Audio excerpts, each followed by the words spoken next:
Hello दोस्तों, नमस्कार। मैं प्रिंस और आप देख रहे हैं स्कोर मोर। चलिए हम लोग आज एम्प्लॉयबिलिटी स्किल के सेशन को आगे बढ़ाते हुए सेमेस्टर 1 मॉड्यूल 2 देखेंगे, आईटी लिटरेसी। इस वीडियो में हम लोग निमी के द्वारा पूछा गया जितना भी आईटी लिटरेसी से संबंधित क्वेश्चन यानी इंफॉर्मेशन टेक्नोलॉजी यानी कंप्यूटर से रिलेटेड जितने क्वेश्चंस अब तक आए हैं एआईटीटी या फिर आईटीआई के एग्ज़ाम में, उन सबको हम लोग एक साथ देखने वाले हैं। तो चलिए हम लोग पहला क्वेश्चन स्टार्ट करते हैं। एक बाइट बराबर किसके होता है? एक बाइट जो होता है वो 8 बिट्स के बराबर होता है। एक बाइट कितने के बराबर? 8 बिट के बराबर। इससे हम आगे बढ़ते जाएंगे। कई बार ये भी पूछा जाता है कि 1024 KB बराबर, तो आप लोग ध्यान रखेंगे इस सारे चीज़ को। 1024 KB यदि पूछे तो हो जाएगा 1 MB के बराबर। ये तो आप लोग मोबाइल यूज़ कर रहे हो तो जब भली बातें समझ रहे होंगे। और 1024 यदि MB हो जाए तो वो हो जाएगा 1 GB के बराबर। 1024 GB हो जाए वो हो जाएगा 1 TB के बराबर। तो इस सारे सीरीज़ को आप लोग याद कर लेंगे क्योंकि इससे क्वेश्चन पूछा गया था और पूछा जाएगा भी। बढ़ते हैं अगले क्वेश्चन की ओर। A computer system consist of, यानी कंप्यूटर सिस्टम किस चीज़ का बना होता है? तो इसमें हार्डवेयर होता है और सॉफ्टवेयर होता है। सब लोग जानते हैं कंप्यूटर सिस्टम किससे बनता है? हार्डवेयर और सॉफ्टवेयर से। A program that infects other program by modifying them is called, यानी एक प्रोग्राम यदि दूसरे प्रोग्राम को इन्फेक्ट करता है मतलब बर्बाद कर देता है तो इस चीज़ को क्या कहते हैं? उसको हम लोग बोलते हैं वायरस। कई बार कंप्यूटर में किसी विधि से वायरस डाल दिया जाता है जिससे पूरा सिस्टम जो होता है वो करप्ट हो जाता है, सारी फाइलें जो होती हैं वो बर्बाद हो जाती हैं, तो उसको बोलते हैं virus.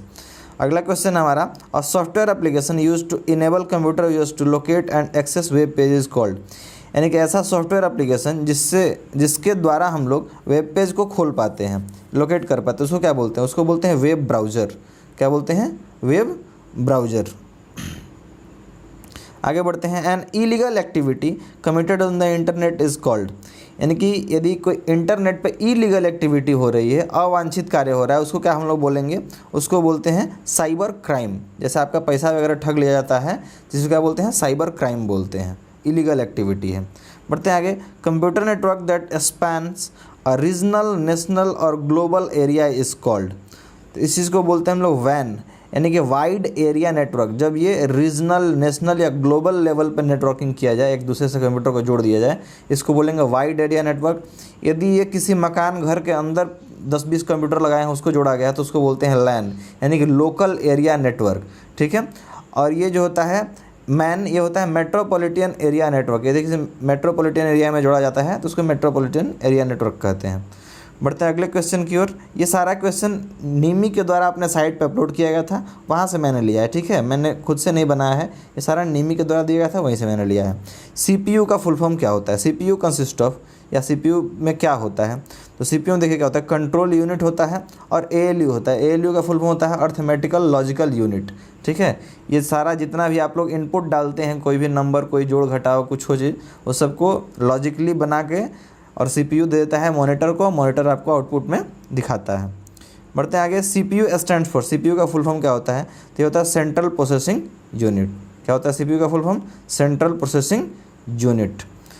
For short distance which network type should be use, अभी मैंने बताया था कि शॉर्ट डिस्टेंस के लिए किस टाइप का नेटवर्क होता है? तो लैन। ठीक है, लोकल एरिया नेटवर्क इसको बोलते हैं। Man metropolitan area network, wan wide area network, यानी ग्लोबली यदि कोई नेटवर्क जोड़ा जा रहा है तो उसको वैन बोलेंगे थे। In an email, where will you add the recipient email address whom you want to send the copy of an email, यदि तुम किसी को मेल कर रहे हो और वही कॉपी चाहते हो और किसी को भी, जैसे आप मान लो किसी प्राइवेट फर्म में काम कर रहे हो, वहाँ आपके बॉस हैं और उस बॉस के ही बॉस हैं, दोनों के पास एक ही मेल भेजना है, तो आप एक का ईमेल एड्रेस डालेंगे और दूसरे का कहाँ डालेंगे ताकि उनके पास भी चला जाए? देखिए एक ऑप्शन आता है CC करके, उसमें आप डाल देंगे तो पहले वाले बॉस के पास भी और दूसरे वाले बॉस के पास, दोनों के पास चला जाएगा। ठीक है, वही लिख रहा है in an email where will you add the recipient email address whom you want to send the copy of an email, यानी उसी मेल का कॉपी और किसी को भेजना चाहते हैं तो CC करेंगे आप। ठीक है, यानी कार्बन कॉपी उसको बोलते हैं full form. In Excel the intersection of row and column is called, यानी कि कोई, ये देखिए कॉलम है और ये रॉ है, इसका इंटरसेक्शन, ये जो पार्ट आपको दिख रहा है, ये वाला ग्रीन वाला पार्ट, इसको क्या बोलेंगे? इसको हम लोग बोलते हैं सेल। ठीक है, क्या बोलते हैं इसको? सेल बोला जाता है इंटरसेक्शन को। और जो लाइनें ऐसे सीधे सीधे गिर रही हैं ये चीज़, इसको बोलते हैं कॉलम, और ये जो लाइनें हैं ये हॉरिजॉन्टली, इसको बोलते हैं रॉ। ठीक है, सॉरी रो और कॉलम, इस तरह समझ में आ गया। और जो बीच में कट के बना वो सेल हो जाता है। In MS Excel collection of word sheet is known as, MS Excel में जो वर्ड सीट का कलेक्शन होता है उसको क्या बोलते हैं हम लोग, उसको बोलते हैं वर्क बुक। क्या बोलते हैं, वर्क बुक बोलते हैं। बढ़ते हैं आगे।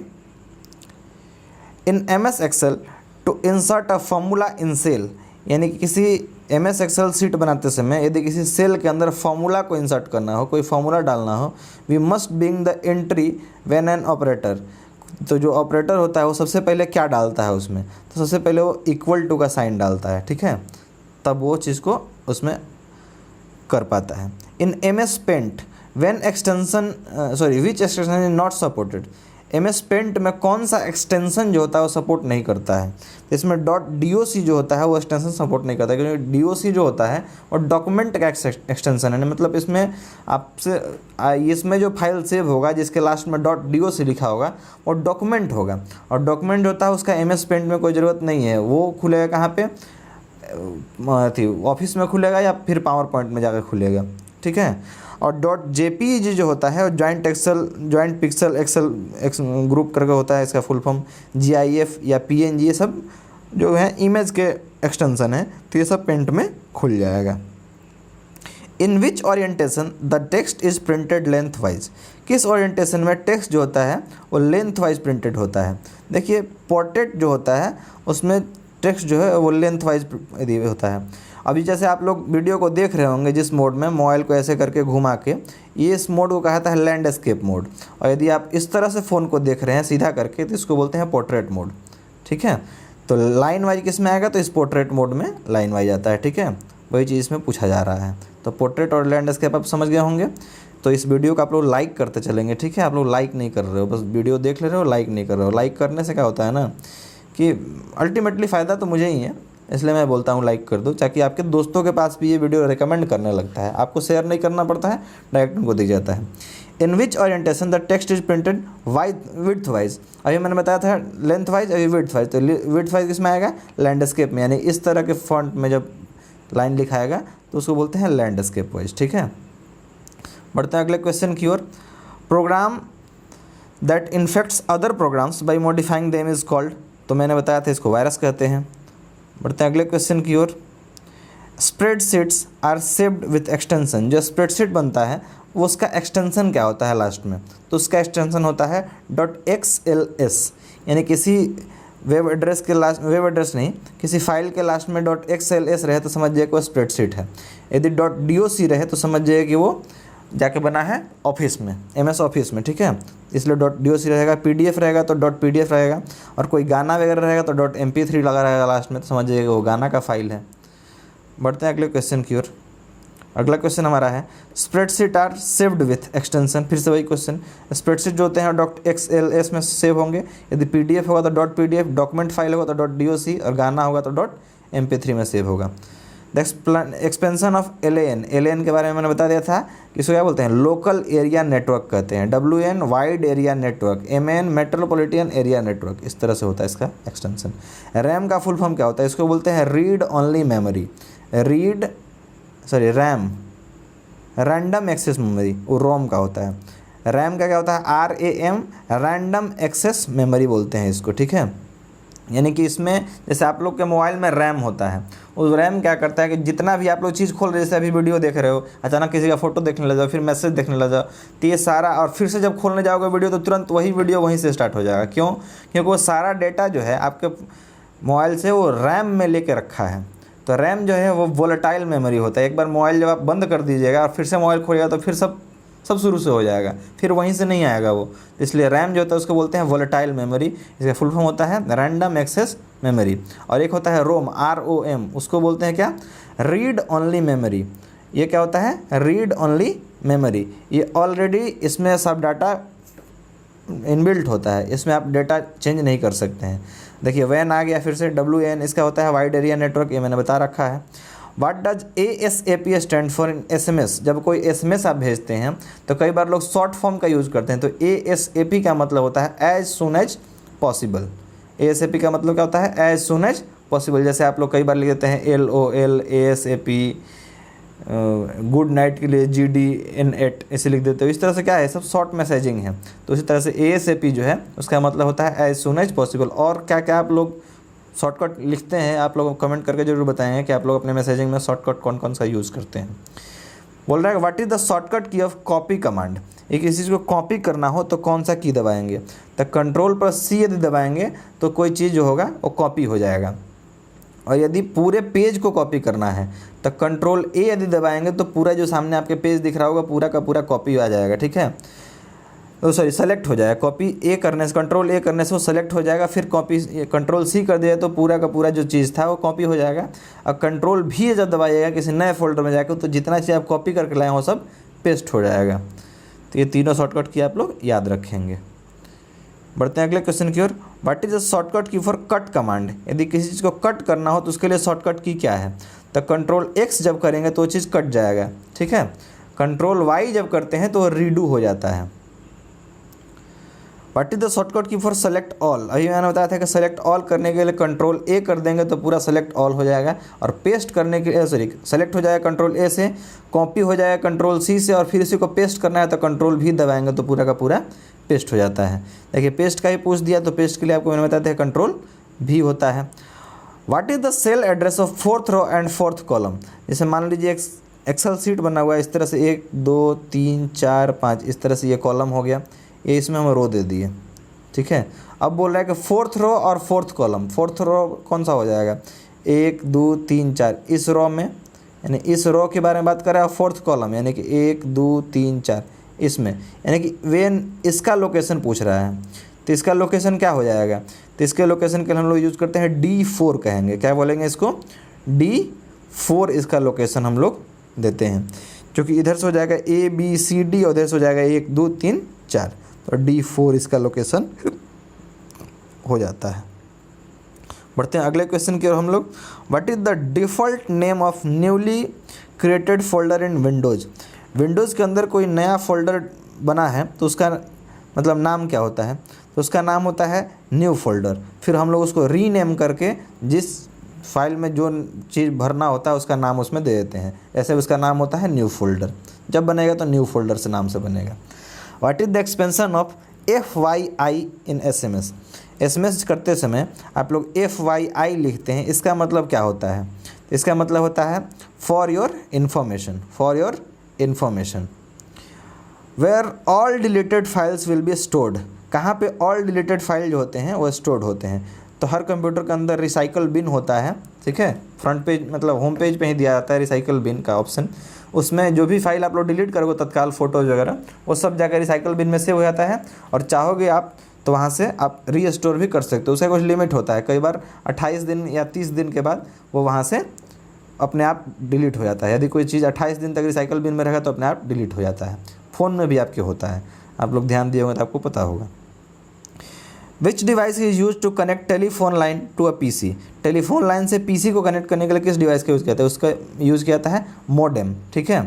मॉड्यूलेटर डीमॉड्यूलेटर इसका फुल फॉर्म होता है। तो मोडेम का यूज़ करते हैं किसके लिए, तो कनेक्ट करते हैं टेलीफोन लाइन को पर्सनल कंप्यूटर से। PC मतलब पर्सनल कंप्यूटर से कनेक्ट करने के लिए।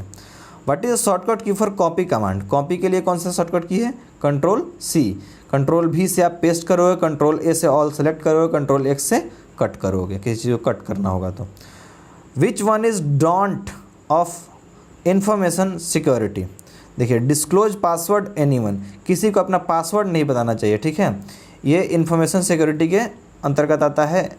यदि आप अपने आप को सुरक्षित रखना चाहते हैं तो किसी को अपना पिन पासवर्ड वगैरह वगैरह नहीं बताना चाहिए, किसी के सामने डिस्क्लोज नहीं करना चाहिए। Which one is a cyber crime, कौन सा इसमें साइबर क्राइम है। देखिए ऑनलाइन गैम्बलिंग जो है यानी ऑनलाइन जुआ खेलना ये आता है साइबर क्राइम के अंदर। मेल कीजिए आप किसी को, कोई दिक्कत नहीं है। ऑनलाइन परचेजिंग कीजिए फ्लिपकार्ट अमेजॉन वगैरह, कोई दिक्कत नहीं है। चैटिंग कीजिए अपने दोस्तों से, अपने मित्रों से, मित्रानियों से, कोई दिक्कत नहीं है। लेकिन यदि आप जुआ खेलने लगते हैं ऑनलाइन तो ये दिक्कत की बात हो जाती है। Which one is a file management tool that comes with in window. इनमें से कौन सा फाइल मैनेजमेंट टूल है जो विंडो के साथ आता है, उसको बोलते हैं विंडो एक्सप्लोरर। क्या बोलते हैं, window explorer. Which one is search engine, इनमें से कौन सा सर्च इंजन है। देखिए जिस पे हम लोग जाकर कुछ खोज लेते हैं लिख के www, वो क्या होता है, उसी को बोलते हैं हम लोग सर्च इंजन। जैसे आप गूगल में जाकर खोजते हो वो सर्च इंजन है, मोजिला फायरफॉक्स में खोजते हो सर्च इंजन है, या फिर आप लोग कई बार ओपेरा मिनी में भी सर्च करते हो वो सर्च इंजन है। जो लोग एप्पल का फ़ोन रखे होंगे वो लोग सफारी में सर्च करते हैं, वो सर्च इंजन है। बाकी जो फेसबुक है ये सोशल मीडिया, हॉटमेल जो है ये सोशल मीडिया है, फ्लिकर भी कुछ होगा पता नहीं। बढ़ते हैं आगे, विच one is a search engine, इनमें से कौन सा सर्च इंजन है। देखिए अभी मैंने बताया कि कुछ सर्च इंजन होते हैं, कुछ ये होते हैं सोशल मीडिया होते हैं। तो इसमें सर्च इंजन कौन सा है, याहू जो है सर्च इंजन है, बाकी हॉटमेल ऑर्कुट ये सब क्या है, सोशल मीडियाज़ है। इन पर आप लोग मेल वगैरह चेक कर पाते हैं, भेज पाते हैं। बढ़ते हैं अगले क्वेश्चन की ओर, which one is a social networking site, इसमें से कौन सा एक सोशल नेटवर्किंग साइट है। तो देखिए सोशल नेटवर्किंग साइट कौन सा है, फेसबुक। फेसबुक से आप लोगों से जुड़ पाते हैं, तो ये हो गया सोशल नेटवर्किंग साइट। बाकी जो आउटलुक हो गया, लोटस नोट्स हो गया, मोजिला फायरफॉक्स हो गया, ये सब क्या है, सर्च इंजन्स वगैरह कैटेगरी में आते हैं। विच one is a web browser, इसमें से कौन सा एक वेब ब्राउजर है। तो इंटरनेट एक्सप्लोरर जो है वो वेब ब्राउजर है। कई बार आप लोग देखते हैं गूगल क्रोम जो है वो वेब ब्राउजर आता है, लेकिन गूगल केवल लीजिएगा तो सर्च इंजन हो जाता है, ठीक है। वर्ल्ड वाइड वेब जो है वो वेब ब्राउजर है। इस तरह से वेब ब्राउजर्स होते हैं। विच one is a input device, इनमें से कौन सा इनपुट डिवाइस है। देखिए जॉयस्टिक जो होता है इसका यूज किया जाता है गेम खेलने के लिए, तो ये एक इनपुट डिवाइस है। बाकी स्पीकर से आवाज़ बाहर आता है तो ये आउटपुट डिवाइस है। मॉनिटर इस पर आप लोग देख पा रहे हो अभी हमारा वीडियो, तो इसको बोलेंगे हम आउटपुट डिवाइस, क्योंकि उस पर दिख रहा है। प्रिंटर, उससे कुछ बाहर निकलता है, प्रिंट हो गया, इसलिए वो आउटपुट डिवाइस है। मतलब जिसमें हम लोग कोई कमांड, जैसे कीबोर्ड उसमें दे रहे हैं कमांड ताकि वो लिखा है अंदर, माउस में टिपते हैं तब अंदर उसमें काम होता है, तो ये सब इनपुट हो गया। और जिससे बाहर निकले उसको आउटपुट बोलते हैं। विच वन इज आउटपुट डिवाइस, देखिए प्रिंटर में बाहर निकलता है तो आउटपुट है। माइक से हम तो अंदर बोलते हैं वो इनपुट है। माउस से हम लोग अंदर कमांड देते हैं तो इनपुट है। कीबोर्ड से अंदर कमांड देते हैं वो इनपुट है, लेकिन प्रिंटर से बाहर निकल के आता है इसलिए आउटपुट है। Which one is not an storage device, इनमें से कौन सा स्टोरेज डिवाइस नहीं है। देखिए प्रिंटर स्टोरेज डिवाइस नहीं है, लेकिन वीडियो टेप जो है नहीं, वीडियो का कैसेट जो होता था वो स्टोरेज होता था। फ्लैश ड्राइव यानी कि जो आप लोग पेन ड्राइव यूज़ करते हैं, यूएसबी पेन ड्राइव, वो क्या है, स्टोरेज डिवाइस है। मेमोरी कार्ड स्टोरेज डिवाइस है, लेकिन प्रिंटर स्टोरेज डिवाइस नहीं है। विच one is the disadvantage of social networking site, इनमें से कौन सा सोशल नेटवर्किंग साइट का डिसएडवांटेज है। तो मेक एडिक्टिव, ये एडिक्ट कर देता है आपको। मतलब यदि आप फेसबुक चलाने बैठेंगे ना तो पता चलेगा 3-4 घंटा फेसबुक को चलाते रह गए। यूट्यूब पर गाना सुन रहे हैं, नाच देख रहे हैं बढ़िया, पता चल रहा है कि ऑर्केस्ट्रे देखते रह गए दिन भर। तो ये आपको एडिक्टिव बना देता है, ठीक है, आपको आदत दिला देता है, नशा कर देता है उसी चीज़ का। बढ़ते हैं आगे, which one of the following option shows the synonyms of a word which type in MS word, इनमें से कौन सा एमएस वर्ड में सिनोनिम्स दिखाता है किस चीज़ का। तो ये थ्रेजर जो होता है ये कर देने से उस वर्ड का सिनोनिम दिखाने लगता है एमएस वर्ड में। और आज का अंतिम क्वेश्चन है, कह रहा है क्या, you withdraw 500 from an ATM, यदि आप किसी ATM से 500 निकाल रहे हैं, the ATM machine gives you 5000, तो ATM मशीन से मान लो गलती से 5000 निकल गया। Which of the following would you ethically corrected, तो ये क्या करना चाहिए, क्या एथिकली मतलब नैतिकता के आधार पे क्या सही होगा, आपको क्या करना चाहिए। तो इसका आंसर हो रहा है मेक अ कंप्लेंट, आपको कंप्लेन करना चाहिए कि देखिए मैनेजर साहब हम 500 लिखे थे लेकिन 5000 निकल गया, ये कैसे निकला मुझे पता नहीं, हमारे खाते में तो 500 था लेकिन 5000 निकल गया। देखो मेरा कहना है कि ऐसा करना उचित नहीं है, ठीक है, क्योंकि बैंक वाले आपको दौड़ा दौड़ा कर मार देंगे, देने जाओ तब वो मार देंगे, ठीक है यार चुपचाप रख लो, ऐसा नहीं करना, ठीक है, कंप्लेन कर देना। तो आज का सेशन यही समाप्त करते हैं। उम्मीद है कि आप लोग इस वीडियो को लाइक ज़रूर करेंगे और साथ साथ अपने दोस्तों के पास शेयर जरूर करेंगे, क्योंकि शेयर करने से देखिए होगा क्या कि एग्ज़ाम में वो दोस्त आपके बगल में बैठेगा, आपको मदद भी करेगा, आपको नहीं आएगा तो। और अगले वीडियो में हम लोग कम्युनिकेशन और आगे जो चैप्टर्स होंगे उनको देखेंगे। धन्यवाद।